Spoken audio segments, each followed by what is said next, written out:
पारमार्थिक धोला माय बापा ध्वजा पताका भगव्याचा अर्थ कदाचित तुम्हाला माहिती असेल नसेल. 3 शब्द आहेत भगव्यामध्ये भ ग आणि भ. भ माने भयरहित, ग माने गर्वरहित आणि व माने नासणार. भयरहित, गर्वरहित आणि वासनारहित भगवी गजा पताका जो खांद्यावर घेऊन संप्रदायाची सेवा करतो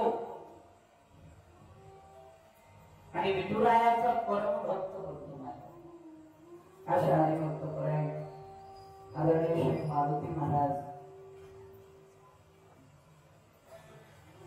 ज्यांच्यामुळे मला पहिलं भांडेवाडीमध्ये कथा करता आली आणि त्याच माध्यमातून मी इकडे तुमच्याकडे कथा करण्याकरता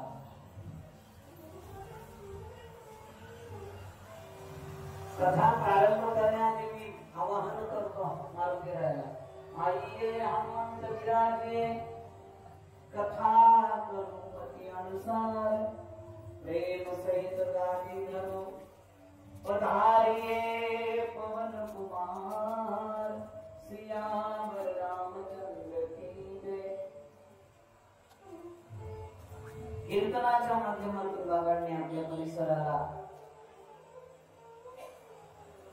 माय बापा सद्भक्तीचा मार्ग दाखवला. बाबांना कोटी कोटी साधुवाद, व्यासपीठावर धन्यवाद. त्यांनी येऊन या कथेची शोभा वाढवली. बाबा भांडेवाडीतून मी जातानाच मला म्हणाले होते की तुम्हाला 4-5 कथा येतील, त्यातली एक तर झाली. अजूनही काय संबंध घेणारच होते, याच कथेवरून दुसरी घेणार होते, ती ऍडजस्ट न झाल्यामुळे ती राहिली.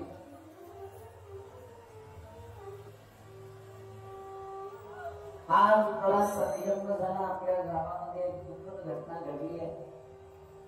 मी फक्त एवढंच पाहिजे की त्या आत्म्याला या व्यासमंचावरून देवाला प्रार्थना करतोय की त्या आत्म्याला भगवंत चिरकाळ शांती देऊन आणि त्यांची सद्गती हो.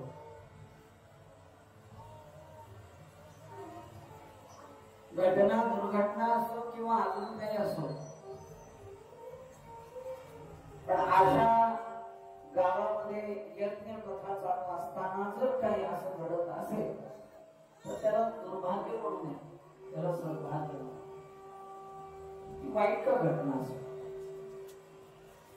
देवाच्या मनात आल्यानंतर कोणाचं काही चालत नाहीये. पुनश्च एकदा आपण शेवटी पूजनीय महाराज मला आठवण करून देते, आपण सर्वजण श्रद्धांजली म्हणून शेवटी भगवंताला प्रार्थना करण्याकरता आरती झाल्यानंतर क्षणभर आपण शांत उभे राहून त्याला श्रद्धांजली अर्पण करूया.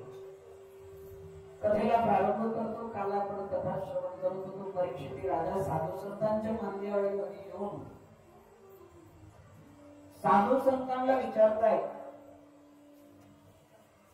की मी 7 दिवसात मरणार आहे, माझ्या मुक्तीचं साधन काय मला सांगा.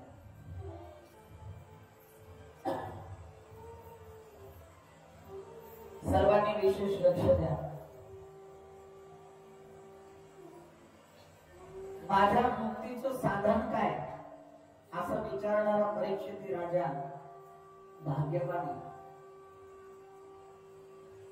आम्ही फक्त पैसा कमवायचं साधन काय हे बघतो आणि आम्हाला पैसा कमवून माई बापा आपल्या शेवटी फक्त 1000-1500चा खर्च राहतो, जास्त नाही. आता तुमच्या इकडे पाहू वाशी तर महाग असतील तर ती वेगळी गोष्ट. 22 रुपये मीटरचा कपडा असतो, कळवा तर फुकटच मिळत होता. तुमच्या एका असतो नाही सुतोळी जरा माणूस झाली म्हणून पण एक सांगू का, दोन गोष्टी या जगतामध्ये समसमान आहेत. कोणत्या कोणत्या?